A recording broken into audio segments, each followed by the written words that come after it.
vamos a hablar de embriología del sistema reproductor masculino. Cuando hablamos del sistema reproductor masculino, vamos a decir que el sexo cromosómico de un embrión queda determinado en el momento de la fecundación por el tipo de espermatozoide X o Y que se introduce en el ovario. Las características morfológicas propias de los sexos masculinos o femeninos comienzan a desarrollarse a partir de la séptima semana. Inicialmente, los genitales en los dos sexos son similares, por lo que este periodo inicial de desarrollo genital se le conoce como fase indiferente del desarrollo sexual. Es decir, que no existe una diferenciación. El desarrollo fenotipo, que son las características físicas del individuo, si es masculino, va a requerir de la presencia de un cromosoma Y. Esas características fenotípicas van a estar a cargo de la hormona sexual masculina, que es la testosterona.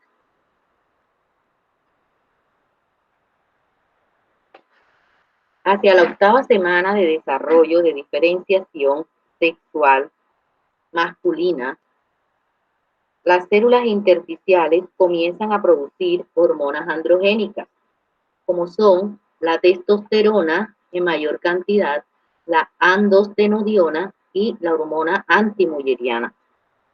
Esta testosterona es producida por la hormona gonadotropina coriónica, aproximadamente a las 8 a 12 semanas.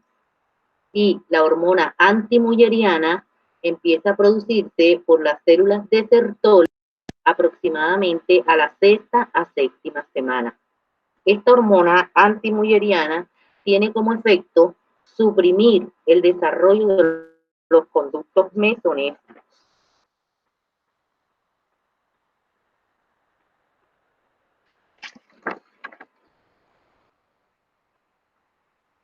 Hablemos ahora del origen de las gónadas.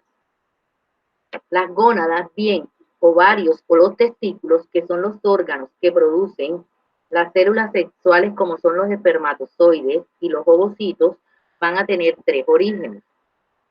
El origen mesotélico o del mesotelio, que es un epitelio mesodérmico que reviste la pared abdominal.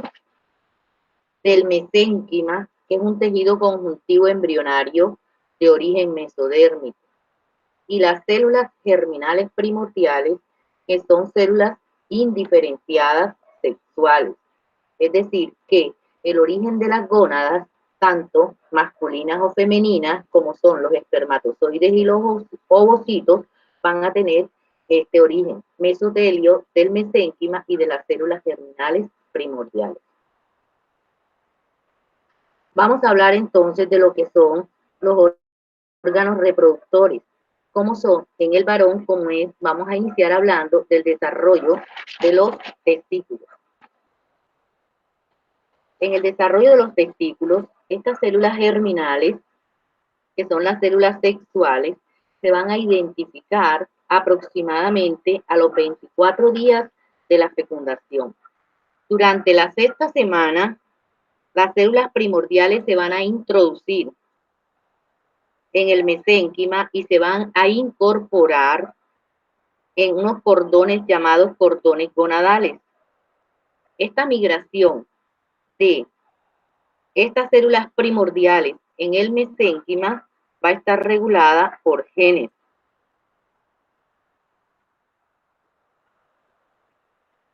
En esta imagen vamos a ver que el factor determinante de los testículos va a provocar la extensión de los conductos o cordones seminíferos hacia la médula, donde van a ramificarse estos conductos formando o dando origen a una red llamada red testi o red testicular. Estos cordones seminíferos junto o uniéndose con el epitelio de la superficie va a desaparecer y empieza a desarrollarse entonces lo que se conoce como túnica albugínea. Esta túnica albugínea no es más que una capa fibrosa que va a caracterizar el desarrollo de los testículos. Aquí en esta imagen estamos viendo cómo se va formando la red testi o red testicular. Esta red testi o red testicular posteriormente en los testículos va a formar todo lo que son los túbulos seminíferos, que en esos túbulos seminíferos es donde se va a formar los espermatozoides. Recordemos que cuando hablamos de espermatozoides tenemos que comenzar hablando o diciendo que esa formación de los espermatozoides que se conoce como espermatogénesis. Esa espermatogénesis va a tener lugar en esos túbulos seminíferos durante toda la vida sexual activa del varón. Pero la formación de esos espermatozoides va a estar a cargo de las hormonas gonadotropas de la adenohipófisis, que comienzan aproximadamente a los 13 años y van a continuar durante todo el resto de la vida. Si recordamos que las espermatogonias, que son las células originales, van a convertirse en espermatocitos a través de procesos meióticos. Es decir, que esa espermatogonia o célula original va a migrar al interior de esos túbulos seminíferos y al migrar a esos túbulos seminíferos entre las células que se encuentran en esos túbulos seminíferos, que son las células de Sertoli, van a iniciar el proceso de espermatogénesis. Es decir, que la espermatogonia se va a convertir en espermatocito primario, porque va aumentando progresivamente de tamaño. Y ese espermatocito primario posteriormente se va a convertir en espermatocito secundario, el cual va a dar origen entonces a las espermátides, que posteriormente es la etapa final para la formación de los espermatozoides. Es decir, que va a pasar de espermátide a espermatozoide. Todo ese proceso en la formación desde la espermatogonia hasta la formación del espermatozoide tiene una duración aproximadamente de 24 días. Si bien es cierto, para complementar aquí, los espermatozoides van a estar constituidos por una cabeza, una cola, que su movimiento es de tipo ameboide o flagelar.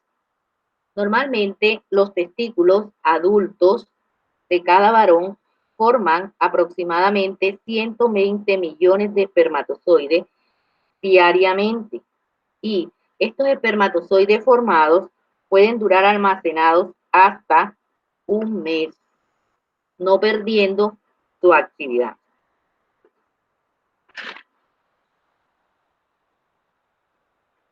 Bueno, aquí seguimos y decimos que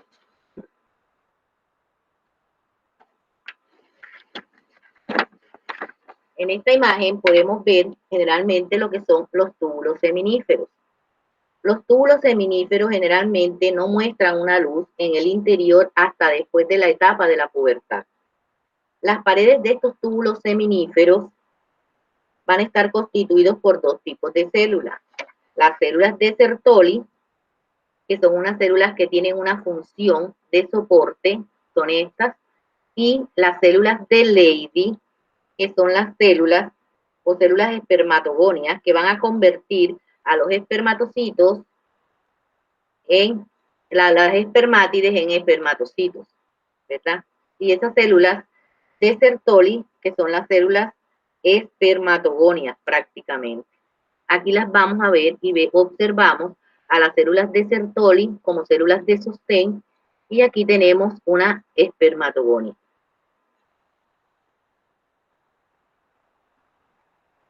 A partir de esa red testi donde van a estar todos los túbulos seminíferos, van a formar entonces los conductillos eferentes que a su vez van a formar los conductos mesonéfricos, tanto los conductillos eferentes como los conductos mesonéfricos para ir a formar los conductos del epidídimo.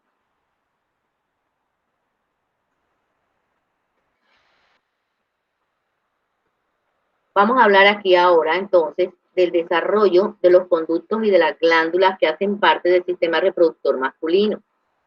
Dentro de esto tenemos a la próstata, tenemos también a lo que son las glándulas bulbouretrales y tenemos a las glándulas seminales.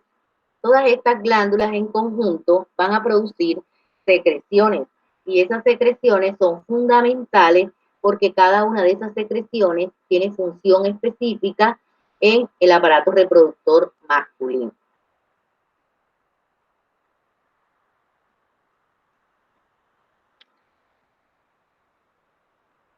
Bueno, en esta imagen quise mostrarle lo que es los conductillos o conductos eferentes.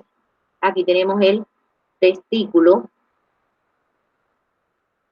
tenemos el escroto, que es la bolsa en la cual se alojan los testículos, los cuales tienen que descender antes del nacimiento por efecto de la testosterona hacia las bolsas escrotales. Estos testículos que están formados por esta red tubular, que es la que se conoce como red testi o red testicular. Aquí observamos el conducto del epidídimo, es decir, que los conductos eferentes vacían hacia el epidídimo. Bueno, hablando entonces de las glándulas, vamos a comenzar hablando de la glándula prostática. La glándula prostática es una glándula de mayor tamaño de todas las glándulas del sistema reproductor. Esta glándula prostática se va a formar a partir de vaginaciones endodérmicas y a partir de estas vaginaciones se van a diferenciar hacia la formación de un estroma denso y músculo liso. Es decir, que las evaginaciones van a formar esta masa, que es una masa, por decirlo así, es una masa de derivación endodérmica y que además tiene músculo liso.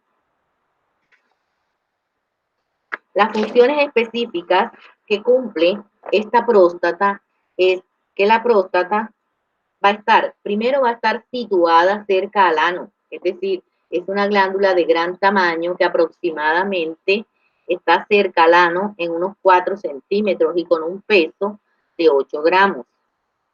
Va a producir una secreción ácida, contiene gran cantidad de fosfatasa ácida, ácido cítrico y fibrinolicina. Esta secreción de la glándula prostática va a constituir el 30% del volumen de la secreción.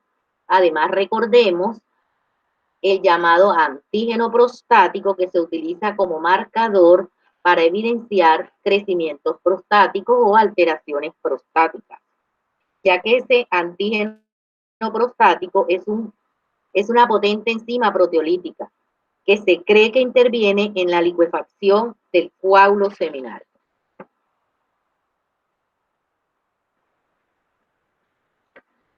Aquí vemos a las glándulas bulbouretrales. Estas glándulas bulbouretrales que ellas se desarrollan a partir de vaginaciones bilaterales en la parte esponjosa de la uretra. Aquí las vamos a observar. Acá las vemos mejor. Se desarrollan a partir de vaginaciones bilaterales en la parte esponjosa de la uretra. La secreción de estas glándulas contribuyen también a nutrir a los espermatozoides porque son vaciadas su secreción junto con el semen. Estas glándulas bulbouretrales también son llamadas glándulas de Cooper. Estas glándulas de Cooper son las glándulas más pequeñas. Se dice que tienen aproximadamente 1 centímetro de diámetro. La secreción de las glándulas de Cooper es la primera secreción del semen. Es una secreción de color blanco, de consistencia viscosa y que tiene gran cantidad de galactosa, que actúa como lubricante para la uretra. Además de estas glándulas bulbouretrales o de Cooper, también en el sistema reproductor hay unas glándulas llamadas glándulas seminales. Estas glándulas seminales aparecen a cada lado del conducto mesonéfrico como evaginaciones. Son glándulas muy pequeñas y van a producir gran cantidad de secreciones que tienen como función la nutrición de los espermatozoides. La secreción de estas glándulas seminales es una secreción de color blanca amarillenta con características alcalinas. La fructosa que contiene esa secreción es la que sirve como nutrición a los espermatozoides.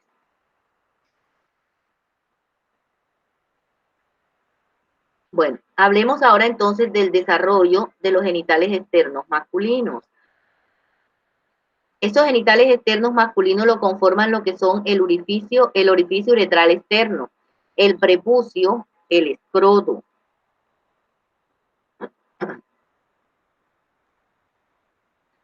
Y tenemos el pene. Pero la diferenciación de estos genitales externos masculinos es inducida por la testosterona. Esta testosterona, les repito, que es secretada por los testículos fetales. A medida que el falo primitivo, es este que estamos viendo aquí, el falo primitivo va aumentando de tamaño y de longitud, los pliegues uretrales van a formar las paredes de un surco llamado surco uretral. Este surco uretral está revestido por células mesodérmicas, conformando así la llamada placa uretral. Los pliegues uretrales se van a fusionar entre sí y van a formar lo que se conoce como la uretra esponjosa. En esta imagen estamos observando el surco uretral. Estos son los pliegues o bulbos uretrales que se fusionan y van a formar el surco uretral. En esta imagen vemos lo que es el pene, el cuerpo del pene, la uretra esponjosa. Vemos aquí lo que es el cordón ectodérmico que se deriva de la superficie ectodérmica, el glande del pene y el surco coronario.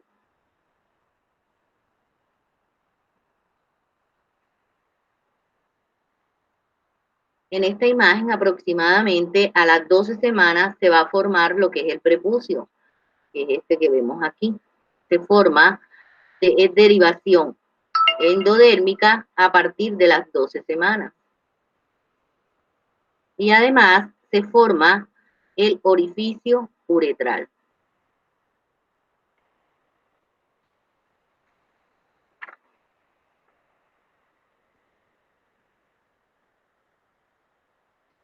Vemos en esta imagen que el extremo del glande del pene, este que vemos acá, vamos a ver si en esta imagen se ve mejor. Esta imagen, el glande del pene, tiene una invaginación, que esa invaginación es ectodérmica, que está formada por un cordón celular que se extiende hasta la uretra esponjosa.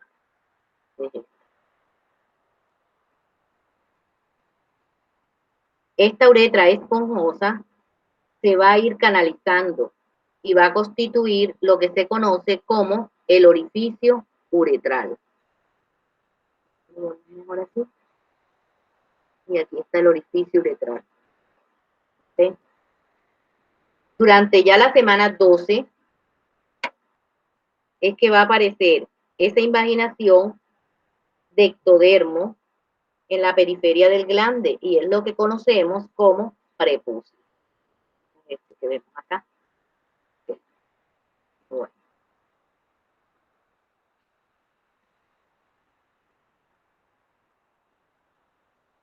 Es decir, que el desarrollo embriológico del sistema reproductor masculino obedece de los genitales externos de origen ectodérmico y lo que es el desarrollo de los testículos, de los túbulos seminíferos y específicamente en los testículos de la red testicular que va a formar lo que son los túbulos seminíferos, está influenciado por las hormonas.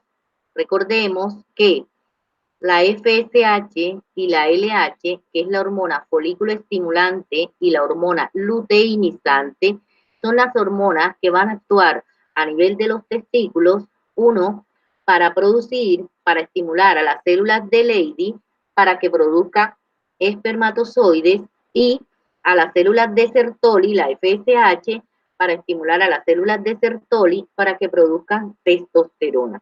Es decir, que las funciones de los testículos va a depender de hormonas.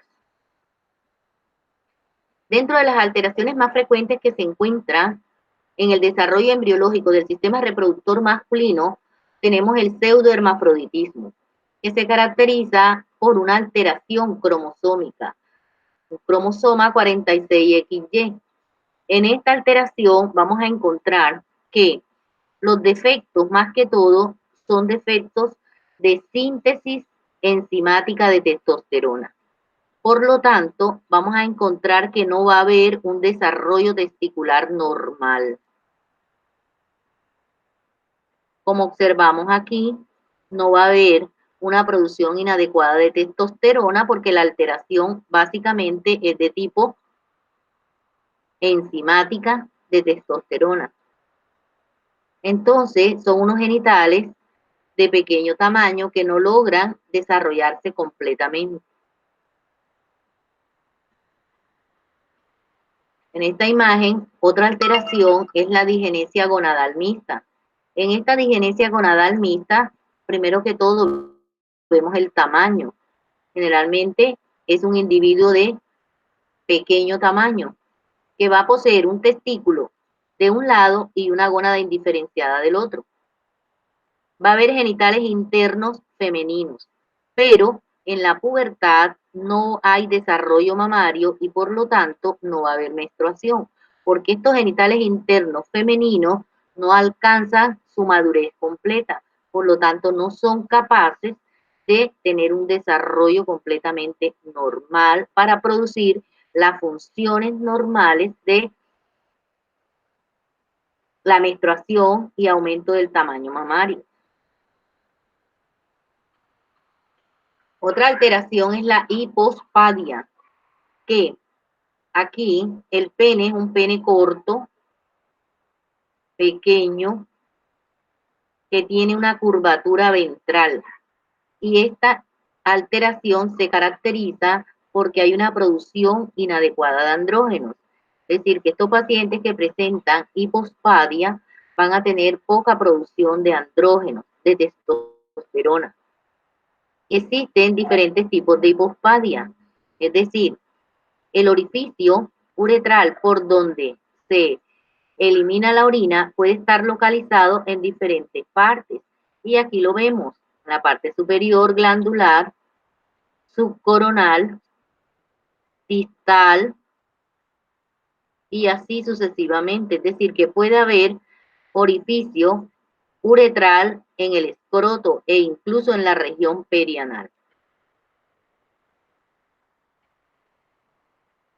Otra alteración que se puede presentar y se da casi en un 30% de los varones prematuros es el no descenso de los testículos. Recordemos que los testículos descienden a las bolsas escrotales en el momento del nacimiento, gracias a la acción de la testosterona. Cuando los testículos no descienden a las bolsas escrotales, se quedan en la cavidad abdominal, eso se conoce como criptorquidia.